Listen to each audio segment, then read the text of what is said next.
At sa baba, isa.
Dali po, gusto mo work.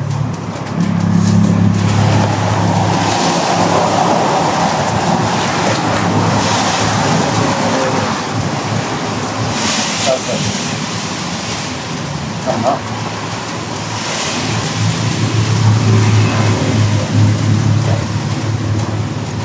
Na, kanak Mark.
Kurang gamit na ito. Sigurado. Ini po, ito na rin. Nakikuro ko nga. Obya.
So guys, no, habang hinihintay natin yung na tumila yung ulan, kwento ko muna sa inyo yung mga pangyayari dito guys.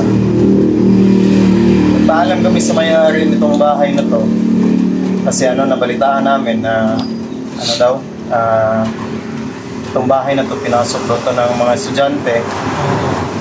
Marami daw estudyante pumasok dito. Tapos ilan daw sa kanila yung ano, yung ano tawag dito, na saniban o sinapian guys ng mga estudyante. Kaya nung mabalitaan namin ang balitang yan guys, no, kagad namin pinuntahan ito at hindi na namin pinalagpas guys, no. Kaya ano, sa totoo lang guys, bali 3 beses namin to pinuntahan dito para magpaalam sa may-ari, tapos ngayon lang namin natsempuhan guys. Tapos ang sabi namin sa ano, sa may-ari na kung okay lang ba na mag-overnight kami dito. So ayun nga, ang sabi ng ano, ng may-ari na kung i-explore lang daw at pasukin, wala daw problema sa kanya. Pero hindi daw siya papayag na mag-overnight kami dito. Gawa nga nung natatakot yung may-ari, baka daw kasi mangyari sa amin yung nangyari sa mga estudyante. Kahit na pilit namin sinasabi na ano, na may mga dala kaming pangdepensa sa sarili namin, pero talagang ayaw eh. Kaya wala tayong magagawa dun guys, no? Ayaw talaga ng may-ari na mag-overnight kami dito. Kasi ano daw eh, siya daw yung mananagot kapag may nangyari sa amin masama dito, no? So kaya hindi namin pinilit. Kaya ito, pinasok namin ang hapon. So oras natin ngayon guys is alas 3 na ng hapon guys, no? Ayan. Sayang nga eh. Maganda sana dito mag-overnight, no? Lalo na nung mabalitaan namin na ano, lamig ng hangin. Lalo na nung mabalitaan namin na yung mga pumasok ng mga estudyante dito is ano, sinapian o sinaniban guys. Kaya sayang talaga. Pero wala tayong magagawa dun. Maganda sana pag ano, pag gabi. Oo. Pero wala tayong magagawa kasi hindi, yung may-ari na mismo yung nagsabi na ano, hindi daw siya papayag na mag-overnight kami dito. Kaya, pero okay na din sa amin. Importante ano, pinayagan pa din kami mag-explore. Yes, no? Yan yung pinagpapasalamat natin sa may-ari. So, shoutout nga pala dyan sa may-ari, no? Si Kuya Boy. Ayan, maraming salamat Kuya Boy ha sa pag ano mo sa amin na pwede kami makapasok dito, no? Yeah, shoutout sa iyo Kuya Boy. Ayan. Shoutout sa iyo, Kuya Boy Caniedo. Ayan, shoutout sa iyo Kuya. Maraming salamat talaga sa pagpayag mo na makapasok kami dito sa ano, sa ancestral house na ito, no? Maraming thank you talaga.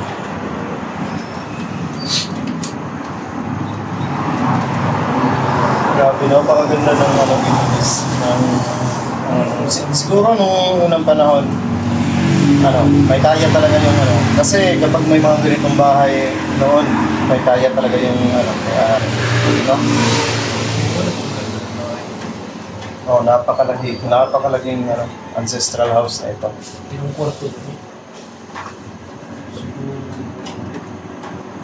Sa lugar, ulo, Mas baba. oh, nasa baba pa.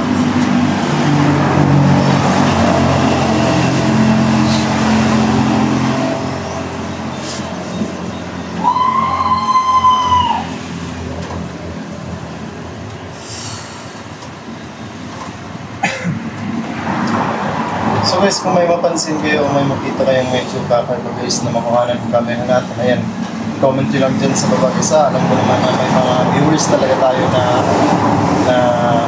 may kakayahang makakita ng mga hindi nakikita ng mga normal na tao guys, no? Ayan, so i-comment nyo lang dyan sa baba guys ha. Ayan.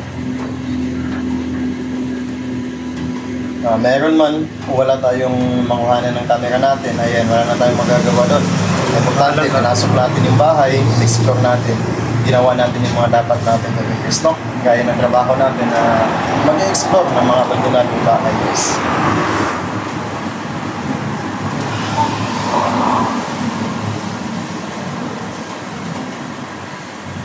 So grabe guys, no? Yung ano talaga, yung bangkay na nakita ko doon kanina sa isang kwarto na nasa likod ng higaan. Hindi talaga ako mapakali dun eh. Kasi sigurado talaga akong ano yun eh, bangkay ng ano yun eh, ng Sig Vincent. Guys, sa mga nakakita na ng Sig Vincent guys, comment dyan sa baba guys ha. Kasi ano talaga sa isip ko eh, na ano talaga yun eh, Sig Vincent talaga yun. Comment dyan sa baba guys ha, sa mga nakakita na ng Sig Vincent.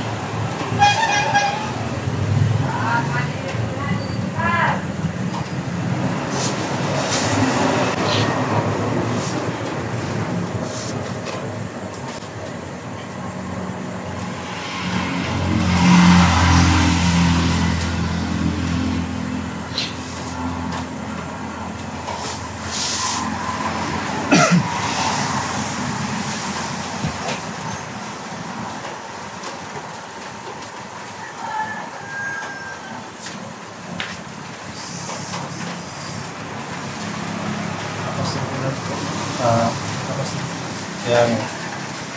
Buti na lang, walang tuloy yung ano. Bubong. Ang napakasuli ng paggawa ng Siguro, napakaganda rin ito tignan nung may isang ito ba.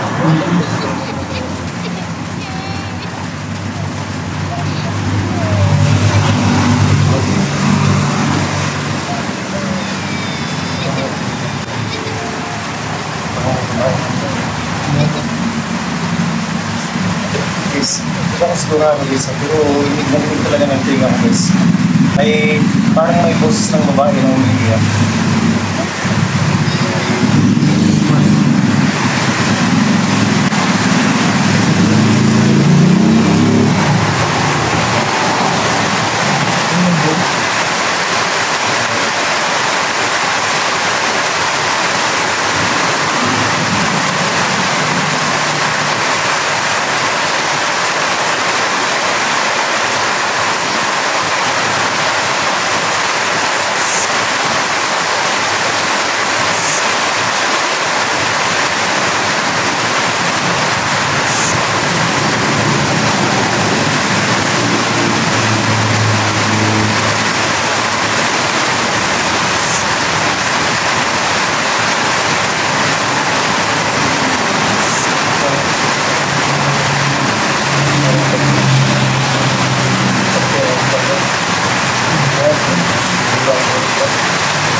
Ano?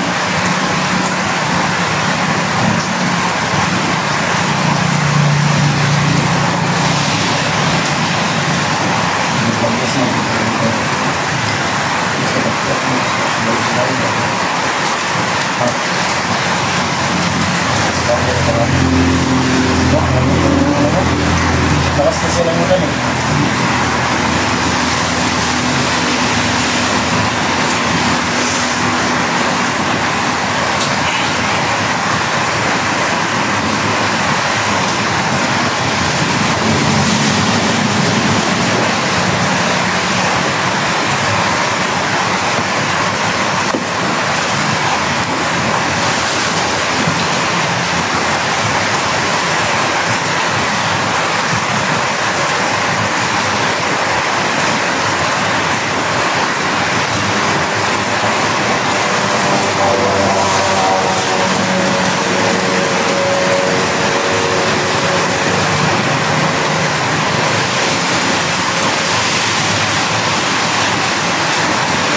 Grabe.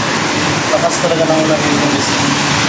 So habang nagkakape tayo, no? Baka matapos natin magkape. Tapos na rin yung ulan guys, no?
Bilis.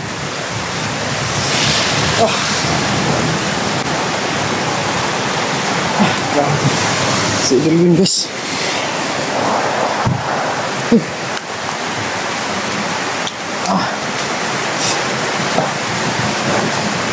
Natapon yung kape namin. Grabe ito si Edwin. Sinakala lang ako bigla. Ano kang nangyari dito? Buti na ako siya ng bagad. Ay, dami na. Guys, kailangan ko munang patayin yung camera namin guys ha. Ilalabas ko lang siya dulwing dito. Kala ko nakadala to ng pangdipinsa niya. Kaya pala kanina pa lang. Ramdam ko na ano eh. May gustong sumapi sa akin eh. May gustong sumanib sa akin pero talagang hindi niya ako kinaya. Kaya kayo dulwing siya pumasok guys. No? Bro. Guys, tayin ko muna yung camera. Kailangan kong mailabas sa dulwing dito guys. No? Abangan nyo na lang yung karugtong ito guys ha. I-update ko kayo mamaya guys.